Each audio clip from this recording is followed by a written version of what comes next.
Los mayores problemas del gobierno de Alfonsín vinieron de su enfrentamiento con estos sectores corporativos tradicionales que se habían retirado levemente después de 1982-1983, pero que de ningún modo habían desaparecido. Juan Alemán, exsecretario de Hacienda de la dictadura militar, había afirmado que el próximo gobierno estará tan inhibido para actuar que virtualmente estará condenado al fracaso.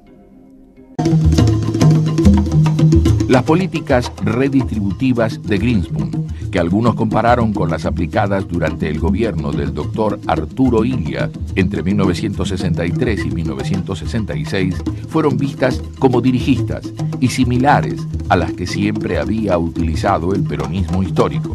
Disgustaron a los sectores empresariales.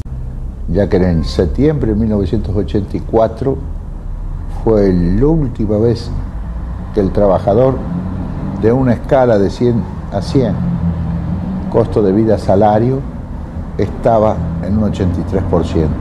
Por eso hablo de esos dos puntos de inflexión, ¿no?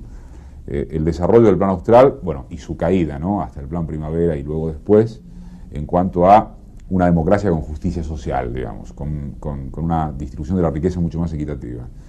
Y Semana Santa es un segundo punto de inflexión respecto de la construcción de justicia en términos de ética y de republicanismo. Esos son los dos puntos de inflexión que para mí terminan con la primavera democrática.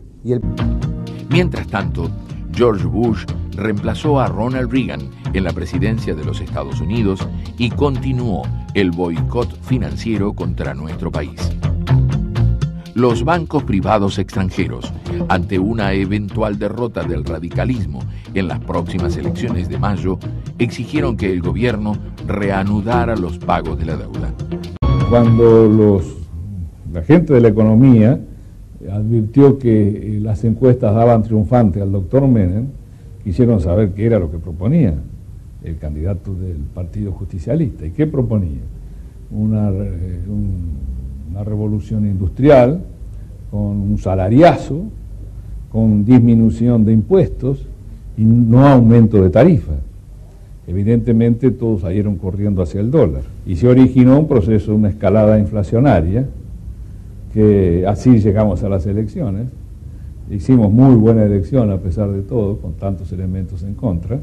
Tuvimos una oposición permanente muy sistemática, casi una oposición desleal o semileal, porque si bien defendió el sistema en su momento, procuraba el fracaso del gobierno.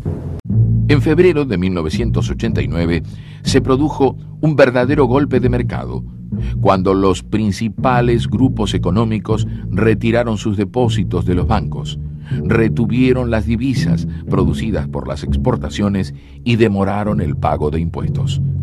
Di Tella dijo, el dólar no tiene que estar alto, tiene que estar recontra alto. Cavallo quería que saliéramos escupiendo sangre del gobierno. Hubo otro que dijo que no había que pagar los impuestos, disminuyó el cobro de impuestos notablemente, entonces había que emitir. Usted sabe que la emisión genera inflación. Fueron una serie de circunstancias. Hubo grupos exportadores que se sentaron sobre las divisas, ¿sí?, y otros se sentaron sobre sus bienes. No vendieron sus cosechas o su hacienda, por ejemplo. Mire, yo no sé, debía haber motivaciones políticas. Desgraciadamente en nuestro sistema durante mucho tiempo se ha supuesto que para llegar al poder el gobierno tiene que fracasar, ¿no? Y esto es un desastre, porque el que fracasa es el pueblo, es la Argentina, es la nación. Grupos perfectamente organizados, vinculados con el sector cara pintada del ejército, incentivaron los saqueos y fomentaron la guerra de pobres contra pobres, promoviendo en las villas la creación de grupos de autodefensa contra hipotéticos ataques de otros villeros. Esta necesidad de ver a la economía junto con la política contribuye a entender qué fue lo que le pasó a la Argentina y qué puede pasarle a la Argentina si no hay un esquema de funcionamiento político donde el capitalismo y la democracia vayan juntos. Dice Felipe González, el de la democracia y el capitalismo es una pareja. La democracia siempre le fue fiel al capitalismo.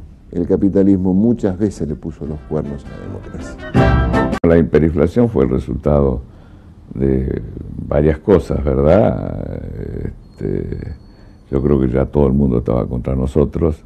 El Fondo Monetario Internacional muy fastidiado porque el Banco Mundial nos había dado un crédito sin la luz verde del fondo. Por supuesto que también se generaron políticas internas que cayeron muy mal en el agro, recuerda usted la sociedad rural, en fin. Y sin embargo teníamos un 7 y pico % de desocupación, con todo eso, ¿no? Y hoy todavía la gente dice por ahí, había inflación pero comíamos, teníamos trabajo. De todos modos, está bien, es un desastre la hiperinflación porque la sufre notablemente todo el mundo, pero principalmente el trabajador. Yo me di cuenta que solamente por una razón de orgullo personal podía poner en riesgo todo lo que hayamos logrado en el campo democrático. Había que realmente producir una anticipación de la entrega.